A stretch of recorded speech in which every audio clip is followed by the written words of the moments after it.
J'entends souvent, je gonfle du ventre, je suis ballonnée, j'ai un ventre de femme enceinte. Je vais vous expliquer comment dégonfler du ventre rapidement avec des solutions simples et efficaces que vous pourrez utiliser tous les jours.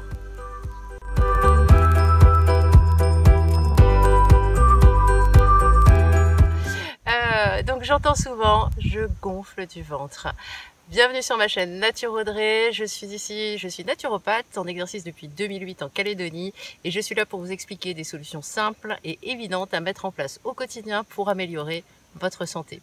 Je suis ici dans la montée de la montagne des Sources, dans la vallée de la montagne des Sources, avec une vue absolument magnifique sur les montagnes et tout au fond là-bas, je ne sais pas si vous voyez, on voit un tout petit bout du Pacifique qui est juste là-bas. Voilà, c'est une vue assez majestueuse et splendide.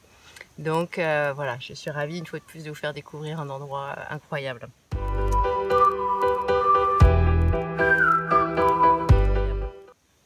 Donc par rapport à ces ballonnements et ce ventre gonflé, c'est vraiment une plainte qu'on a souvent en cabinet. Moi, je vais dire que sur tous les clients que je reçois, 80% viennent pour me voir pour des troubles vraiment digestifs, des maux de ventre, des ballonnements, des troubles du transit.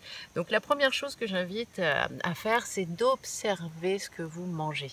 Soyez attentif. Tiens, tel aliment est un petit peu plus inconfortable. Tiens, c'est plutôt après le déjeuner que je me retrouve avec des ballonnements. Ou c'est plutôt en fin d'après-midi, quand j'ai travaillé toute la journée, où là je sens que le ventre est gonflé. Donc la première chose à faire, c'est d'observer ce que vous mangez. La deuxième chose que je vous invite souvent à faire, c'est lors de l'anamnèse de questionner un petit peu quels sont vos antécédents médicamenteux.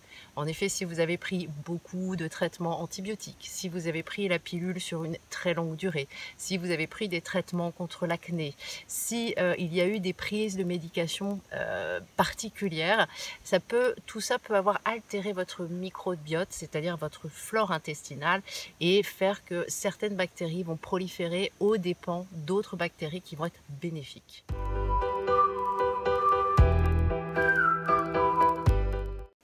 Donc que faire maintenant? Une fois qu'on a observé un petit peu le cadre dans lequel arrivent vos ballonnements et les antécédents qu'il y a, on va observer, je vais vous donner maintenant les outils simples et efficaces, il y en a 4 pour diminuer les ballonnements.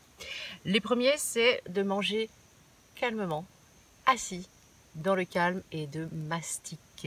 C'est extrêmement important, j'en ai parlé dans la vidéo sur la digestion et dans la vidéo sur la mastication, de l'importance en fait d'avoir une bonne insalivation et une bonne mastication. C'est vraiment essentiel pour que vos aliments, votre bol alimentaire arrive dans votre estomac et qu'il soit prêt à être digéré. Si vous ne mastiquez pas suffisamment, si vous n'insalivez pas suffisamment, les aliments arrivent quasiment en entier au niveau de votre système digestif et du coup vous allez avoir une prolifération de putréfaction qui vont générer des ballonnements et des gaz.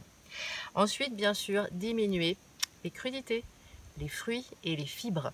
On a tendance dans l'alimentation santé à booster sur ces aliments en disant mangez beaucoup de crudités, mangez beaucoup de fibres, mangez beaucoup de fruits. Mais moi, je ne suis pas toujours d'accord et de toute manière, tout ça, c'est vraiment extrêmement individualisé. L'excès de crudité, très souvent, on ne le mastique pas bien, on mange sur le pouce, hein, comme le premier conseil que je vous ai donné. Et du coup, on va retrouver dans nos selles les aliments quasiment dans l'état dans lequel vous les avez ingérés. L'excès de fibres aussi va faire que vous allez surballonner si votre microbiote n'est pas suffisamment équilibré, et les fruits contiennent énormément de fructose qui vont faire aussi une flore en fait de putréfaction au niveau de votre système digestif. Vous risquez aussi, en troisième conseil, de manger trop en quantité. Donc modérez vos apports alimentaires en fonction du temps que vous avez pour manger. Il est fort probable aussi que vous consommiez trop de protéines végétales. Je ne remets absolument pas en question le végétarisme, le végétalisme ou les véganes. Juste que les protéines végétales sont souvent très indigestes. Elles demandent un surcravachage de votre système digestif qui peut faire qu'il y ait beaucoup de ballonnements. Naturellement et par l'histoire humaine, les protéines animales ou sous-animales sont beaucoup plus vite et beaucoup plus facilement digérées par votre système digestif. Donc faites attention à une trop grosse quantité de protéines végétales.